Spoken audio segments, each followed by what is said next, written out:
tiempo. Señores, regresamos con la segunda parte del programa. Vamos a ver cuál es el tema para este bloque.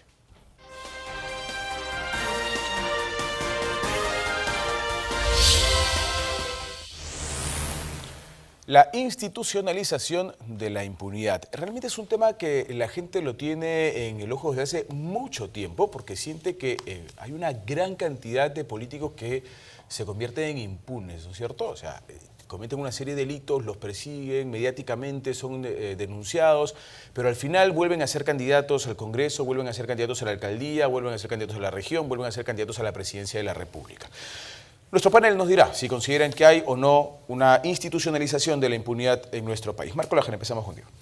A ver, yo creo que ya es una cultura. Yo creo que ya está instalado en la psiquis del peruano. Primero, el saber o tener la expectativa de que no le va a pasar nada al corrupto. Eso es lo primero. Y segundo, que le ha terminado sacando un provecho a esa resignación, que es la segunda parte. Por lo menos que haga obra. Y así que robe, pero que haga obra. Claro, y termina acuñándose esa frase, ¿no? Entonces, como sabe que no le va a pasar nada, y te cuento yo experiencias absolutamente personales, nosotros sabíamos en Ancash que César Álvarez venía cometiendo abusos y atrocidades de todo tipo, básicamente temas de corrupción, pero que ya se le había ido de las manos un grupo de delincuentes que mataban. Entonces, se lo advertíamos. Marisol Perestello en la comisión Martín Belaunde dijo que uno de los gobernadores reiteró un pedido a Jiménez Mayor a través de una carta que después cursa a Palacio de Gobierno y que Palacio es quien le da curso para llevarlo a Fiscalía, mientras que para Jiménez Mayor era un grupo de mototaxistas que estaban denunciando que Martín Belaunde venía haciendo lobbies en esa zona. Por lo tanto, yo insisto, creo que el peruano ha resignado ver castigados a sus líderes, a sus políticos, a sus representantes, y que a esa resignación le ha puesto un precio que es por lo menos que haga obra. Que haga obra. Doctor Ibaceta, ¿se ha institucionalizado la impunidad en el país? Yo estoy de acuerdo con que es una cultura y podríamos entrar no solamente en la sociología, ¿no?, sino en la antropología. Porque, mira, desde la conquista, pero no voy a ir tan lejos, ¿ya? Acerquémonos más allá. En la República, el que tenía poder político y económico hacía lo que le daba la gana y no había poder judicial. Pero eso no ha cambiado. No ha cambiado, pues, no ha cambiado. En la sociedad feudal que teníamos, lamentablemente los ricos del Perú no se dieron cuenta a tiempo para cambiar la realidad social y mantener una estructura económica y dispararla. Eso dio lugar a novelas indigenistas. La que más me ha impresionado es Redoble Porrancas. ¿No? Redoble Porrancas, el autor que murió en España, donde un juez pierde un sol, esa es la parte espectacular, y nadie se atrevía a tocar el sol. Pero además, los hacendados mataban, envenenaban, y no les pasaba absolutamente nada. Entonces, ¿qué ocurre? En nuestro país, todo se dice los pobres, tarados, idiotas, estos sorincultos, no respetan a nadie. No, señor. Tienen sabiduría popular, imitan al que está arriba. Claro. Y por imitación, y tenemos una clase emergente, van accediendo a niveles de poder. ¿Y cómo quieres que reaccionen? Haciendo exactamente lo mismo que vieron que hicieron los otros. Claro, el tema está en que los impunes normalmente no son los pobres, ellos sí se van al y falta el liderazgo, pues. Sí. Pepe, a ver, de lo que tú has planteado, si es una cultura, esté generalizada, independiente de la clase social que tengas, independiente de la autoridad que poseas. Porque nosotros hemos visto ayer, impunemente, la barra brava ataca a vecinos pacíficos y no pasa absolutamente nada. Y esos mismos que atacaron lo hicieron hace 3 meses atrás, los mismos, ¿ah? No es que cambiaron. Exacto. Los mismos. ¿Por qué? Porque hubo impunidad, pues. Hubo impunidad y lo van a hacer ahora, y si se mantiene la impunidad, lo seguirán haciendo al futuro. Está generalizado y es el único factor democrático que hay en el país, porque se ha democratizado, ¿no? Entonces, pero bien se señala que si en las alturas hay una impunidad a muchos hechos evidentes. Entonces, ¿qué le pedimos al microbusero que tiene 300, 500 papeletas? Sabe que el de arriba no paga, y entonces, ¿por qué razón él, Va a tener que pagar. que carece de dinero, diría, va a tener que pagar? Entonces, la impunidad se generaliza y cae, pues, la institucionalidad, y el Estado de Derecho se convierte en una inmensa ficción poética que no existe en nuestro Y medio. el ejemplo es gráfico, ¿no? Lo ve todo el mundo. Un policía cuando ve un carrazo tiene miedo de pararlo. Y cuando ve micros tiene miedo de multarlos. Porque saben que por allí los neutralizan o los mandan a Puno de castigo. Y por el otro lado, estos hacen un paro y no pasa nada y no pagan nada. Es decir, nuestro país es un país donde no pasa nada. No hemos superado el dejar hacer y dejar pasar. El que puede, puede. No hay autoridad, no hay liderazgo, y los que llegan y siguen llegando nos muestran latrocinios y más latrocinios. ¿Qué hacemos? Sí, pues es grave, sin ninguna duda. Es una de las cosas más complicadas que hay. Hay dos cosas que la gente pide, creo que en las últimas décadas, con mucha angustia, y no se le da. Uno de ellos es justicia. La llaman y nunca llega. Y creo que la impunidad tiene que ver mucho con eso. Voy a pedirle a Yanina que nos dé algunos mensajes de lo que están llegando a través de nuestras redes. Yani, adelante. Así es, Pepe, el público ya está emitiendo opinión acerca de este tema en las redes sociales. Orlando Aguilar nos dice que en el Perú se ha impuesto hace décadas la cultura de la impunidad, a la que apelan todos los que llegan a tener alguna forma de poder. Alicia Montero también opina y ya nos da otro comentario, nos dice que se ha hecho popular la idea de que al delincuente que se quede en el Perú no encarcelan, pero lo capturan rápido si es que se va a otro país. Yani, muchas gracias. Vamos con una llamada telefónica del público. Hola, buenas noches. Periodista. Bienvenida. Señor periodista, hace poco estaban tocando el tema de la minería de las bambas. Primeramente quiero saludar al doctor Iraceta que está ahí, a todos los profesores catedráticos que están. Siempre estamos haciendo, pues, siguiendo este programa que toca este tema político. Tocaban hace poco el tema de la minería de las bambas y asimismo de otros lugares. En verdad, sí, lamentablemente este gobierno todo el año se ha pasado haciendo su mesa de diálogo, y Talhuahuacho, Cotabambas, donde está el megaproyecto de las bambas, está abandonado. Tenemos alcaldes corruptos que el Poder Judicial no hace nada contra estos alcaldes, que los congresistas de la Comisión de Fiscalización tienen conocimiento. Ok, muchas gracias, señora, por su llamada desde Apurímac. Siempre es importante escuchar a la gente del interior del país. Marco Lajara, seguimos con tu comentario sobre este tema. A ver, el país además requiere señales inmediatas que es difícil que hoy día se puedan dar por la falta de liderazgo que ya todos hemos hablado y todos hemos coincidido. Pero quiero poner dos ejemplos claritos. Cuando Alberto Fujimori parte de Japón, hace 3 aterrizajes, antes de llegar, incluyendo Santiago de Chile. Los 3 directores de los terminales portuarios y además la policía de esos 3 países fueron destituidos inmediatamente al día siguiente de conocerse que Fujimori había aterrizado, porque las órdenes de capturas internacionales estaban en esos aeropuertos. Y aquí no hubo el famoso debido proceso que tanto nosotros los abogados estamos siempre buscando. Ese tema es sensible para que la gente se dé cuenta que efectivamente hay una persecución y por tanto no hay impunidad. Y el otro tema que sí me parece súper interesante analizar y que los abogados y los operadores del derecho tomen en cuenta es la pena de muerte.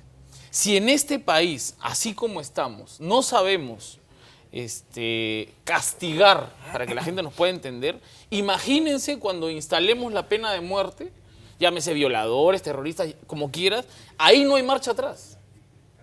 Ahí una vez sentenciado no hay marcha atrás.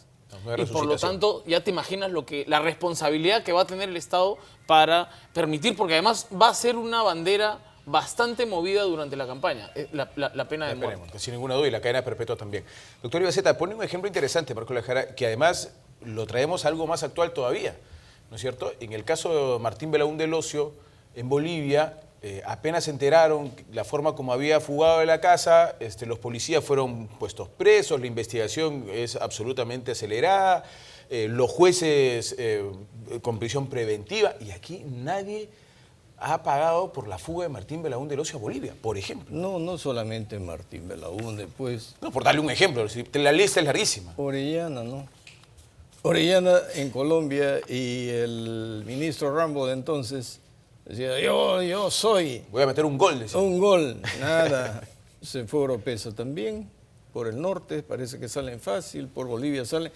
Pero las autoridades allí se mueven y hacen su trabajo y convencen a su población de que sí, no se casan con nadie.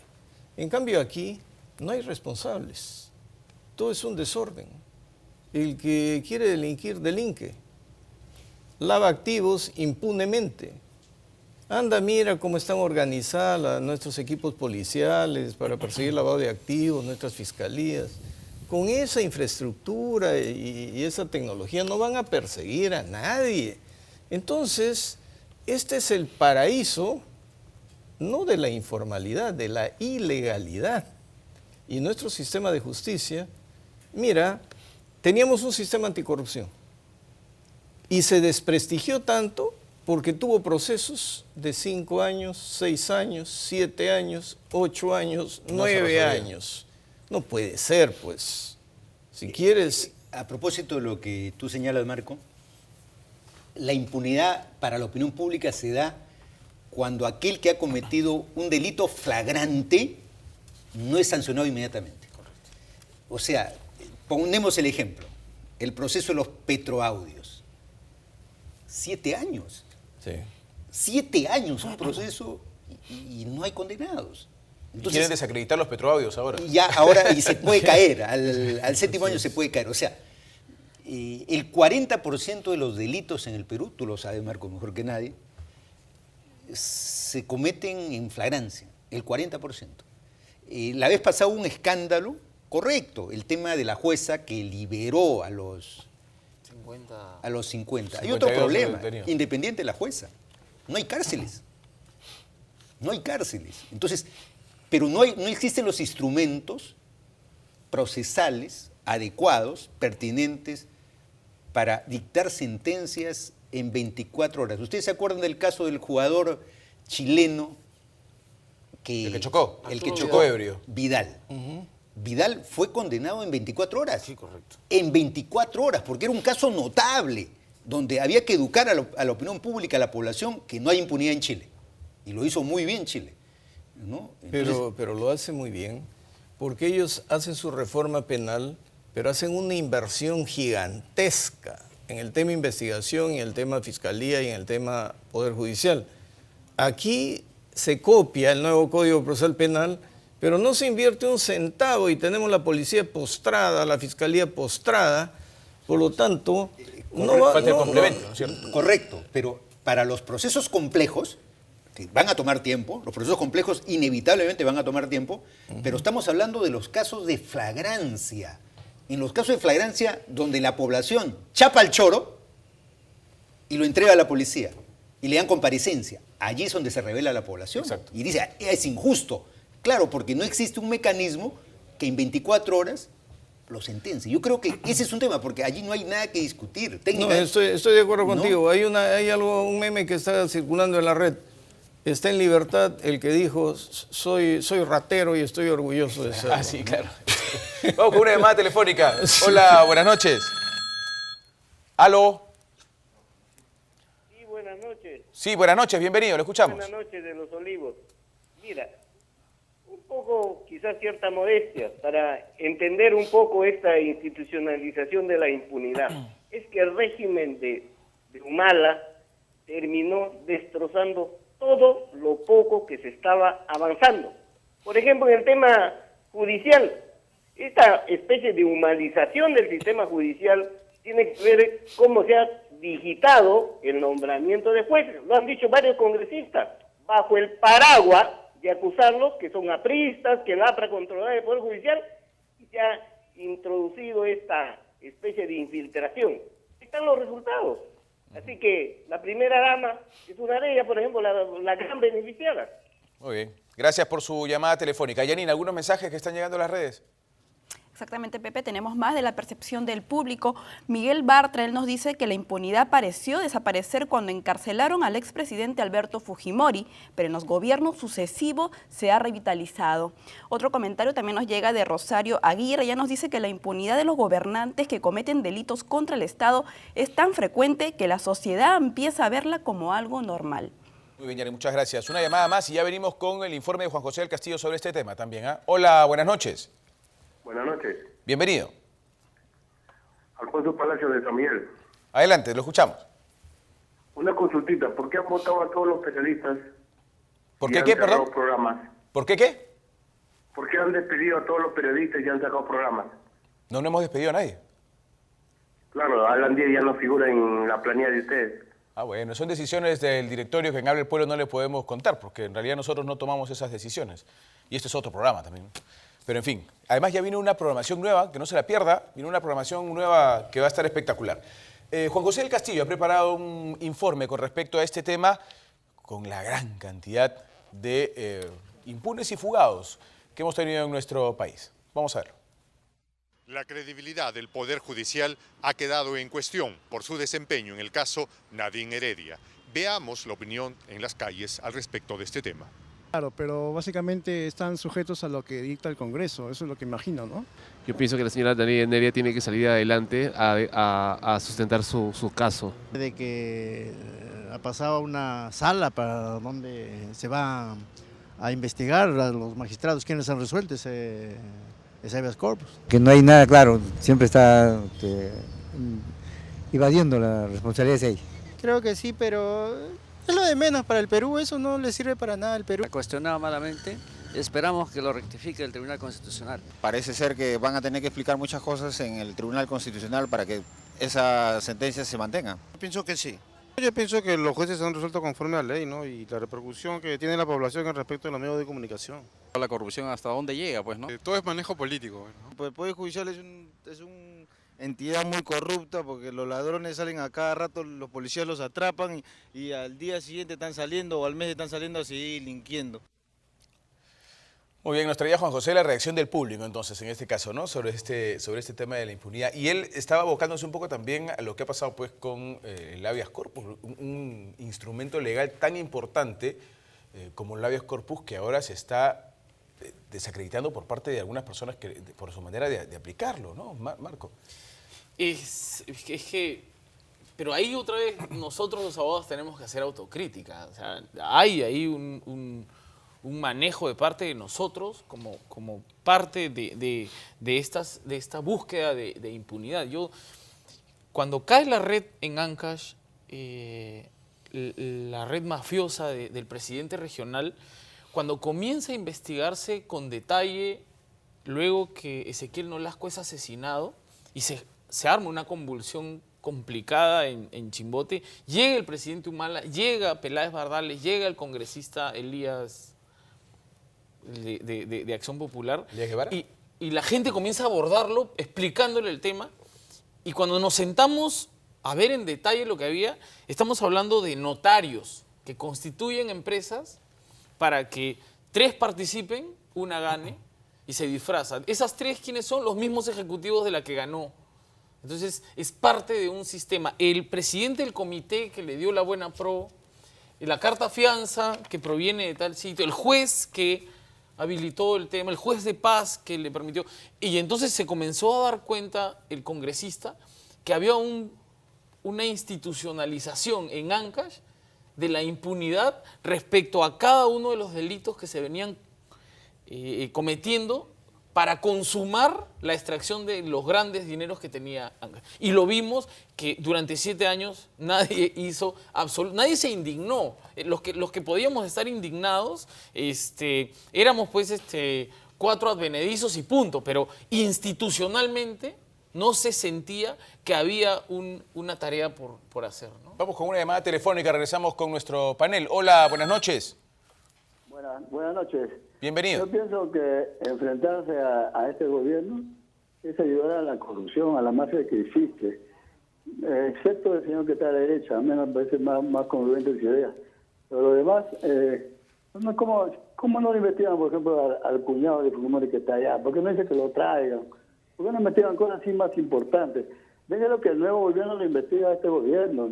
Acá todos son mafiosos y nadie puede investigar esto. No le critiquen mucho a este gobierno, mi estimado. Gracias. Gracias a usted por su llamada. Hola, buenas noches. ¿Aló? Sí, buenas noches. Bienvenido, señor. Les pido que hable un poquito más fuerte, por favor. Ya, quería dar mi opinión, ¿no?, acerca sobre el tema de la corrupción, ¿no? Lo primero que hay que hacer es que, ¿cómo se llama?, tiene que haber una reforma en el sistema judicial peruano, ya que hay demasiada corrupción, ¿no?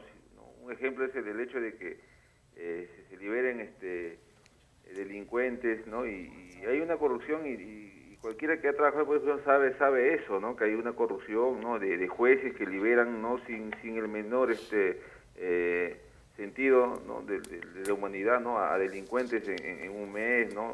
Desde ahí hay que cambiar el problema viene de ahí, ¿no? Gracias por su comunicación, muy amable, gracias por su llamada telefónica.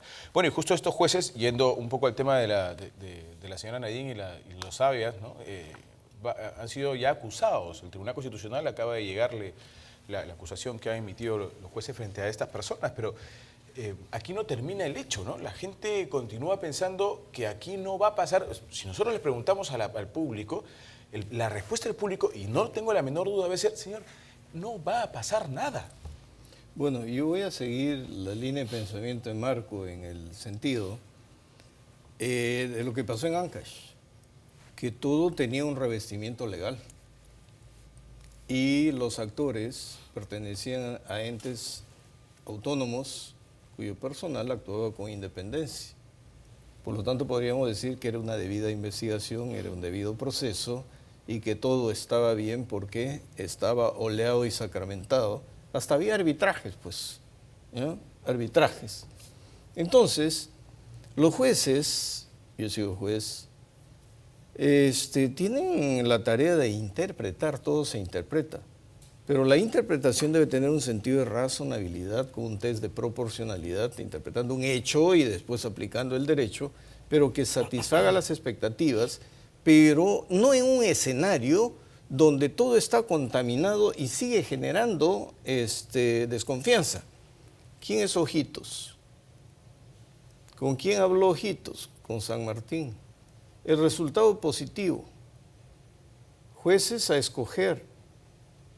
Y si Ojitos es el que está en el Tribunal Constitucional, la población simplemente dice, ¿esto es legal? No, esto es una estrategia con revestimiento legal. Esto es una clara evidencia de impunidad, eso es lo que es. Así es. ¿No es cierto? Porque después de todo lo que hay, no pasa nada. Sí, yo quisiera darle una visión en este tramo final sobre lo que ha ocurrido en los últimos 20 años en el país. Fujimori tiene que enfrentar 3 problemas en su gestión. El tema de la seguridad del terrorismo, el tema de una economía alocada y el tema institucional. Fujimori tiene relativo éxito en relación al tema de la seguridad. Vence el terrorismo, estabiliza la economía, pero destruye la institucionalidad. Y entonces, ese es el balance histórico del fujimorismo. ¿Cuál es el balance histórico que le podemos hacer al humanismo? Tiene la mejor economía, tiene una economía estable en crecimiento, tiene niveles de seguridad incipientes cuando se inicia y tiene una institucionalidad en consolidación. ¿Cuál es el balance el día de hoy? La seguridad no funciona, la seguridad no funciona, la economía no crece. Al contrario. Al contrario, pero lo más grave, y es lo mismo que le pasa a Fujimori, lo más grave es que lo poco que se ha avanzado en la institucionalidad te lo tires abajo, porque los habeas corpus que la opinión pública comenta es instituciones nobles no te las puedes tirar abajo, son instituciones que han salvado la vida, que han cumplido su papel, pero no puede usarse instituciones nobles para amparar al poderoso, porque esa no es la lógica de la justicia, y allí se cae simbólicamente el Estado de Derecho. Yo creo que eso es el balance histórico y el Poder Ejecutivo está a tiempo de meditar y pensar cómo quiere pasar a la historia este gobierno. Ya no tiene tiempo. Por lo menos no en este gobierno. Estamos perdidos. Por lo menos no en este gobierno. Entonces, Marco, estamos perdidos. Estamos perdidos porque ya empieza la crisis y si viene Alan García ha gobernado bien en época de bonanza, pero en época de crisis ya nos da miedo con sus medidas antiguas. O sea, tendría un desafío feroz. PPK ha pertenecido a todos los gobiernos, el primer gobierno de Belaúnde, el segundo gobierno de Belaúnde, el gobierno de Toledo, ha estado en el poder. ¿Ha cambiado en algo?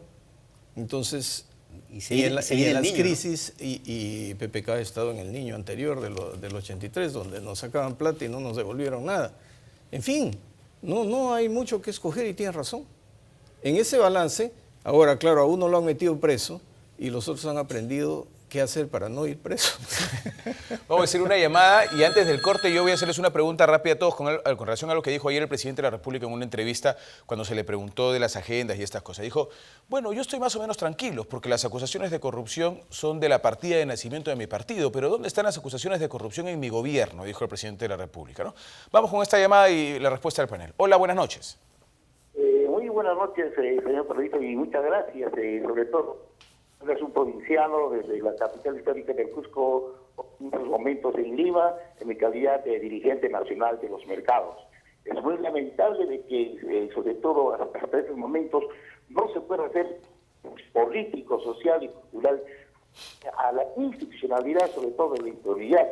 Y es más, esta situación viene pues desde la corrupción que ha traído Fujimori.